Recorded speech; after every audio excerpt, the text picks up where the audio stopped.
King Arthur's Knights, Chapter 1, Part 4. Then Sir Bedivere entered, saying that the murderers had fled as soon as they found they were discovered. "But, my lord king," he said, "this is no murderous attempt by one insolent lord. It means, my king, that thou wilt have to fight for thy kingdom. It is civil war." "What mean you, Sir Bedivere?" "Sir Turquin is but one of them, my king," replied Bedivere. "He is but the tool of the 6 kings who have put such great despite upon you. For with them also in this midnight murder raid, I saw King Nentries of Garlat and Duke Cabernet." Suddenly, as he spoke, the tall gray form of Merlin took shape before them.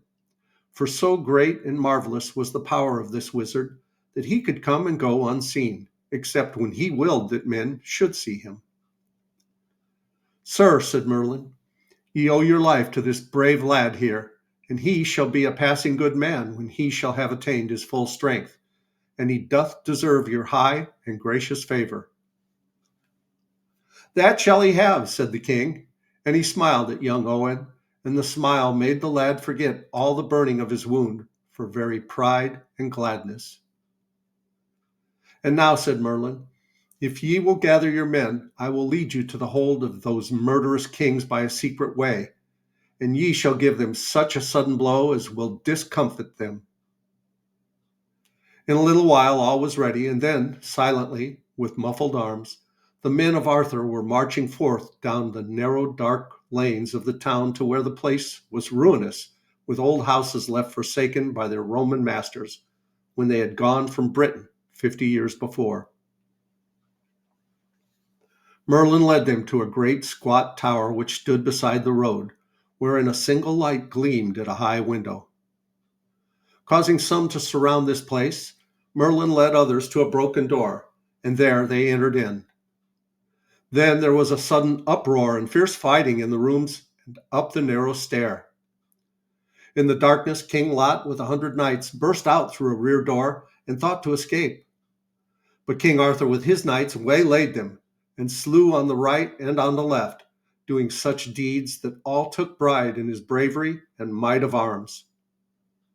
Fiercely did King Lot press forward, and to his aid came Sir Caradoc, who set upon King Arthur in the rear. Arthur drew from his side the sword he had so marvelously taken from the stone, and in the darkness it flashed as if it were 30 torches, and it dazzled his enemies' eyes so that they gave way. By this time the common people of Caerleon had heard the great outcry and the clang of swords on armor. Learning of the jeopardy of their beloved king from midnight murderers, they ran to the tower, and with clubs and staves and bills they slew many of the men of the evil kings, putting the rest to flight. But the 6 kings were still unharmed, and with the remnant of their knights fled and departed in the darkness.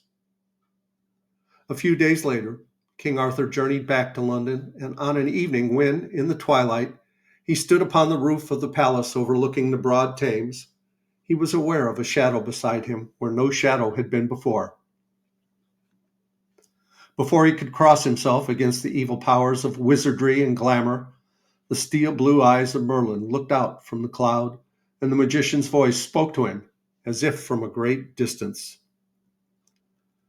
"I stand beneath the shaggy boughs of the hill of Tanishane," said the voice, "and I look down into the courtyard of the castle of King Lot. There I see the gathering of men, the flash of torches on their hauberks, the glitter of helms, and the blue gleams of sword. I have passed through these northern lands from the windswept ways of Alcuin to the quaking marshes of the Humber. 11 castles I have seen, and each is filled with the clang of beating iron, the glow of smiths' fires, and the hissing of new tempered steel. Call thy council and abide my return, for now you must fight for your kingdom, O king, and for your very life." The voice ceased, and the shadow and the vivid eyes it half concealed died away with it. Into the council chamber 3 days later, while men waited for they knew not what, Merlin entered. "What news do you bring, Merlin?" they cried. "Of civil war," he said. "I warn you all that the 6 kings ye gave a check to at Carleon have taken to themselves 4 others and a mighty duke. They will to thrust Arthur, whom they call base-born, out of his life. Mark you, they are passing strong, and as good fighting men as any alive. Pity it is that great Urens is with them, the wisest and noblest fighter of them all. And unless Arthur have more men of arms and chivalry with him than he can get within this realm, he will be overcome." "Oh, but we are big enough," cried some. "That ye are not," said Merlin. "Which of ye have single-handed beaten back the pagan hordes from your lands? Which of ye can match King Lot for subtlety and craft, or the great Urens of Reged for wisdom in war?" "What is to do then? Tell us your counsel," said they all. "This is my advice," replied the wizard. "Ye must send an embassy to King Ban of Brittany and King Bors of Gaul, promising to aid them when King Claudas, their common enemy, shall fight them again, if they will come and aid our king in this his fight for life and kingdom." In a few weeks this was done. King Ban of Brittany and his brother King Bors crossed into Britain with 5,000 good knights, sworn to aid Arthur in this great conflict. With King Ban came his son, young Lancelot, who was later to make more fame and more dole than any knight of Arthur's court. On a day in early spring, the hosts of Arthur and his 2 allies were encamped in Sherwood Forest, and the 4 riders or scouts, which Merlin had sent out, came hastening in to say that the host of the 11 kings was but a few miles to the north of Trentwater. By secret ways throughout that night, Merlin led the army of Arthur until they came near where the enemy lay. Then he did order an ambush be made by some part of their men, with King Ban and King Bors by hiding in a hollow filled with trees. In the morning, when either host saw the other, the northern host was well comforted, for they thought King Arthur's force was but small. With pealing of trumpets and the shouts of the knights, King Arthur ordered his men to advance, and in their midst was the great silken banner with the fierce red dragon ramping in its folds.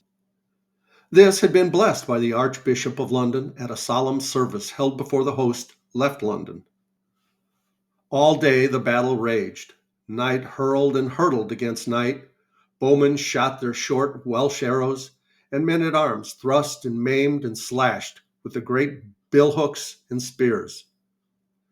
King Arthur, with his bodyguard of 4, Sir Kay, Sir Bodwin, Sir Ulfius, and Sir Bedivere, did feats of arms that it was a marvel to see. Often the 11 kings did essay to give deadly strokes upon the king, but the press of fighting kept some of them from him, and others withdrew sore wounded from the attack upon him and his faithful 4. Once the 5 held strong medley against 6 of the rebel kings, and these were King Lot, King Nentres, King Brandigoris, King Idris, King Urens, and King Agwisance. And so fierce did they attack them, that 3 drew off sore wounded, whilst King Lot, King Urens, and King Nentres were unhorsed, and all but slain by the men-at-arms. At length it appeared to Arthur that his host was yielding before the weight of numbers of the enemy, and then he bethought him of a strategy. He took counsel of his nobles, and they approved. He sent a trusty messenger to King Ban and Bors, who still lay in ambush, and then, commanding his trumpets to sound, he ordered a retreat. As had been agreed on, the knights on Arthur's side made their retreat in a confusion that seemed full of fear, and the enemy, joyfully shouting their cries of triumph, pursued them headlong. King Lot's host, led onward thus unthinking, were sure of victory, but their cries of triumph were short and quickly turned to woe, for when they had passed the place of ambush, they heard cries of terror in their rear, and turning, they found a great host pouring forth from the hollow comb, thick as angry bees from a hive. Then indeed, taken in the rear and in the front, there was little hope of victory, and King Lot's men fought for dear life. Seeing King Bors, where he hewed terrible in the press of battle, King Lot, who knew him well, cried out, "Ah, Mary, now defend us from death and from horrible maims, for I see well we be in fear of quick death. Yonder is King Bors, one of the most worshipful and best knights in the world, and there is his twin brother, King Ban, as terrible as he. How came thee and their host into Britain, and we not know it? Alas!" "By the arts of that wizard Merlin, I doubt not," said King Uriens, "and I doubt not we shall all be sped. Look you, Lot," he went on, "whoever that Arthur may be, I'll swear by my head he is not of low-born breeding, but a very man and a marvelous fighter. If you lose heart now, why, go and swear fealty to him," sneered King Lot. "Keep your sneers," said Uriens sternly. "I'll pay the price of rebellion to my last breath, as I have vowed." And we'll pause here, and we should finish this chapter in the next video. Thanks so much for watching. I love you guys. As Tigger says, ta-ta for now.